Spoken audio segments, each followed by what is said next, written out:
Netanyahu मौफी के तलबगार हैं, यानी नेतन्याहू बेंजामिन नेतन्याहू जो अपनी धौस और दबदबे को कायम रखना चाहते हैं, वो इस वक्त मौफी मांग रहे हैं। चौंक गए होंगे आप ऐसा सुनकर। जी हां, ऐसा ही है। ऐसा क्यों हुआ कि इसराइल के पीएम बेंजामिन नेतन्याहू इस वक्त मौफी मांग रहे हैं। किससे मौफी मांग रहे हैं, क्यों मौफी मांग रहे हैं, और मौफी मांगने के लिए आखिर उन्होंने क्या कहा है और क्या मुद्दा है, क्या मामला है, इस पूरी रिपोर्ट के जरिए आपको बताएंगे। नमस्कार, आदाब, इस्तकबाल है आपका। आप देख रहे हैं खास रिपोर्ट। मैं हूं आपके साथ सना वारिस। वो नेतन्याहू, बेंजामिन नेतन्याहू जो दूसरे पर धौप जमाते रहे हों, हुकूमत करने की ढोंग रचते रहे हों, दूसरे ममालिक को डराते रहे होंगे, वो आज मौफी क्यों मांग रहा है, ये सुनकर आप चौंक गए होंगे। इसके पीछे की वजह क्या है, आपको इस वीडियो के जरिए बताएंगे। वो शख्स जो फिलिस्तीनियों की कत्ल का मुलजिम ठहराया जाता रहा है, वो शख्स जिसने आज तक इंसानी हुकूक की खिलाफवर्जियाँ की हैं। ऐसा हम नहीं कह रहे हैं, कई ऐसे रिपोर्ट्स हैं जिसमें खिलाफवर्जियाँ देखी गई हैं कि हमेशा से इसराइली वज़ीर आज़म बेंजामिन नेतन्याहू ने जो ह्यूमन राइट्स के जो इदारे हैं और ह्यूमन राइट्स, इंसानी जो हुकूक का जो दायरा है, उसे लांघते हुए नजर आया। वो इंसान जिसने कई ममालिक पर धौंस जमाया, दबदबा बनाने की कोशिश की, डराने की कोशिश की, धमकाने की कोशिश की, आर्थिक तौर पर, माशी तौर पर कमज़ोर करने की कोशिश की, और इसी मईशत कमज़ोर करने की कोशिश की, तो दूसरी तरफ हमेशा पीठ पर छुरा भी घोंपा। इसराइल ने बातचीत की हामी कई मर्तबा तो भरी, यानी जिस मुल्क के ज़रिए इस वक्त इसराइल, बेंजामिन नेतन्याहू और पूरा मुल्क इस वक्त मशहूर जो हो रहा है कि वो कत्लेआम कर रहे हैं फ़िलिस्तीनियों की, गज़ा में लोगों पर बमबारी की जा रही है, यहाँ तक कि भूखमरी जो बची हुई है वो भी इसराइल की जिम्मेदार है, वो भी, उसके लिए भी इसराइल जिम्मेदार है, क्योंकि जो एड आ रहे हैं, इमदादी एड आ रही हैं, दूसरे कंट्रीज से आ रही हैं, वहाँ पर हम देख रहे हैं कि वो नाका लगाया गया है और उन एड को, उन ट्रकों को गज़ा में दाखिल होते हुए नहीं दाखिल होने दिया जा रहा है। तो इसलिए जो कानूनी तौर पर जो चीज़ें राइज होनी चाहिए उसकी भी खिलाफ वर्जी किया है। इसराइल ने बातचीत की, खिलाफ वर्जी की है। बातचीत की मेज़ पर आने तक हमने देखा कि पहले उसने तजावीज़ को माना और उसके बाद उसकी खिलाफ वर्जी कर दी गई। ना सिर्फ खिलाफ वर्जी कर दी गई बल्कि दूसरे मुल्क के जान पर भी बनाए।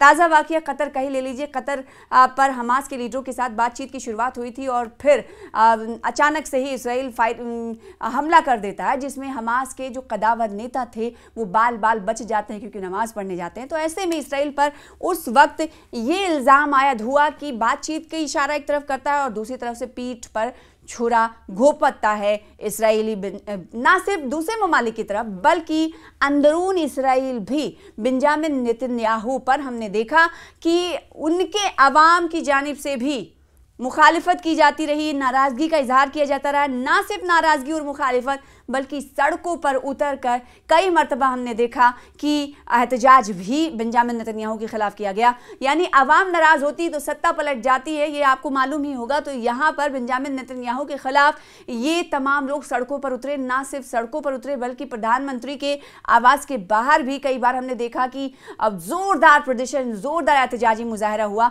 और ये एहतजाज बेंजामिन नेतन्याहू के अपने लोगों ने ही किया। किस लिए? क्योंकि जो बंदी बनाए गए लोग हैं उनके अहले खाना सड़कों पर उतरे कि जो पॉलिसी, जो तजवीज़ बना रहा है इसराइल, इससे उनके अपनों को खतरा हो सकता है।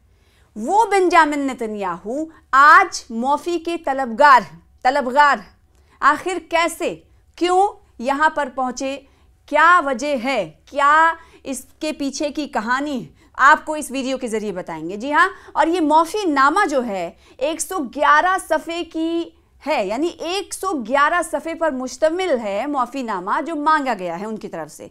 ये मामला क्या है आपको बताते हैं। बदनुमानी, रिश्वत और फ्रॉड के इल्ज़ामात के तहत मुकदमे का सामना कर रहे इसराइली वज़ीर आज़म ने अपने खिलाफ मुकदमात ख़त्म करने के लिए इसराइल के सदर से मौफी की दरख्वास्त की है। रिपोर्ट्स के मुताबिक नेतन्याहू के दफ्तर ने ऐलान किया है कि उन्होंने सिहूनी हुकूमत के सदर इसाक हेर्तोग को मौफी की दरख्वास्त पेश की है। ये दरख्वास्त अब वज़ारत इंसाफ के मौफी के महकमे को मुंतकिल कर दी गई है और मुताल्लिका कानूनी नज़रियात वज़ारत के मुख्तलिफ शोबों से हासिल किए जाएंगे। नेतन्याहू ने हेर्तोग को अपने خط میں لکھا ہے کہ ان کے خلاف عدالتی کارروائی شدید تنازعات کا مرکز بن گئی ہے، اور اگرچہ وہ مقدمے کو جاری رکھنے اور اپنی بے گناہی ثابت کرنے کے خواہش مند ہیں، لیکن ان کا ماننا ہے کہ عوامی مفاد کا تقاضا ہے یہ کہ مقدمہ جلد از جلد ختم کیا جائے۔ انہوں نے مزید لکھا ہے 111 صفحے پر کہ معافی نامہ کے 111 صفحے پر یہ تمام باتیں ان کی طرف سے لکھی گئی ہیں کہ اس کشمکش کو ختم کرنے سے اختلافات میں کمی اور عوامی مفاہمت ہو سکتی ہے۔ نتن یاہو کی معافی کی درخواست 111 صفحات پر مشتمل ہے، جیسا کہ ہم نے آپ سے کچھ دیر پہلے آپ کو بتایا، اور میڈیا نے لکھا ہے کہ اس میں صہیونی حکومت کے وزیر اعظم نے کوئی جرم تسلیم نہیں کیا ہے، نہ ہی حقائق بیان کیے ہیں، بلکہ صرف عوامی ذمہ داریوں اور موجودہ واقعات کی ممکنہ نتائج کی طرف اشارہ دیا ہے۔ نتن یاہو اپنے خلاف ان مقدمات سے بچنے کے لیے برسوں سے تگ و دو کر رہے ہیں، یعنی کوشش کر رہے ہیں، اور بہت سے تجزیہ نگاروں کا یہ بھی خیال ہے کہ غزہ جنگ کی طوالت کی ایک وجہ یہ بھی ہے کہ نتن یاہو اس طرح سے خود کو سزاؤں سے بچانا چاہتے ہیں۔ واضح رہے کہ نتن یاہو اس وقت 3 الگ الگ مقدمات میں بدعنوانی کے مختلف الزامات کا سامنا کر رہے ہیں، جن میں سزا کی صورت میں انہیں جیل ہو سکتی ہے۔ کیس نمبر 4000 میں ان پر مالی مفادات کے بدلے مثبت میڈیا کوریج حاصل کرنے کے الزامات ہیں، اور نیز کیس نمبر 1000 اور 2000 میں تاجروں سے مہنگے تحائف حاصل کرنے اور سازگار میڈیا کوریج کے لیے بات چیت کے بھی الزامات عائد کیے گئے ہیں۔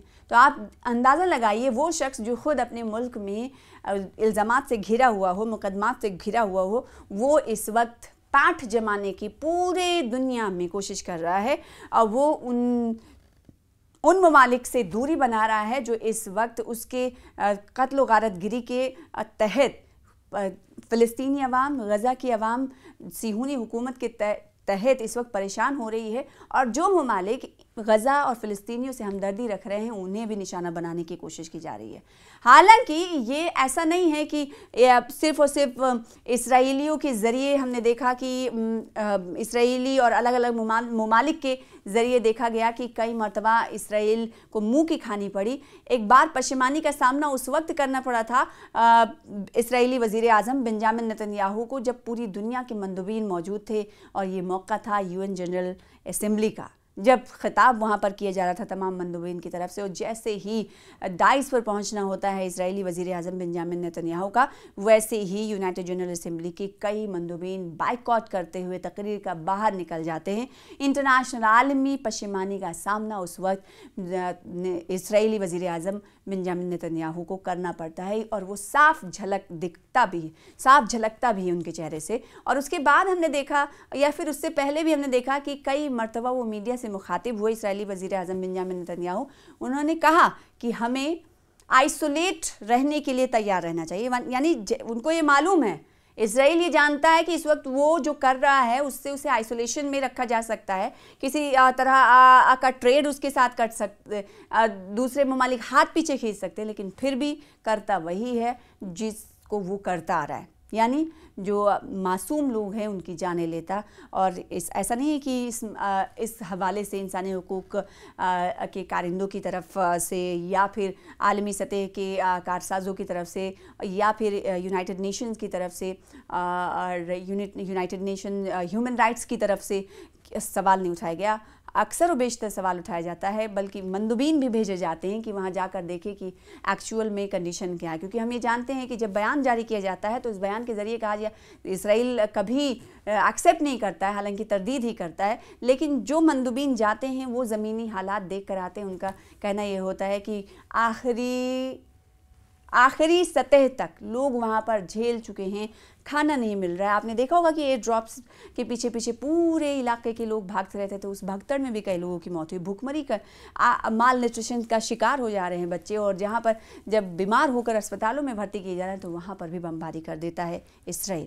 وہ اسرائیل، اس اسرائیل کے مکھیا بنجامن نتن یاہو معافی کے طلبگار ہیں، اور وہ یہ معافی اپنے صدر سے، اپنے ملک کے صدر سے ہی مانگتے ہوئے نظر آ رہے ہیں۔ اور یہ معافی 1-2 پیجز کی نہیں ہے، 111 صفحات پر مشتمل ہے۔ اس معافی کے حوالے سے آگے کیا کچھ ہوگا یہ تو ہمیں نہیں معلوم، لیکن اتنا تو ضرور ہے کہ دوسرے کو دھونس دکھانے والا اس وقت خود پٹخنی کھاتا ہوا دکھائی دے رہا ہے۔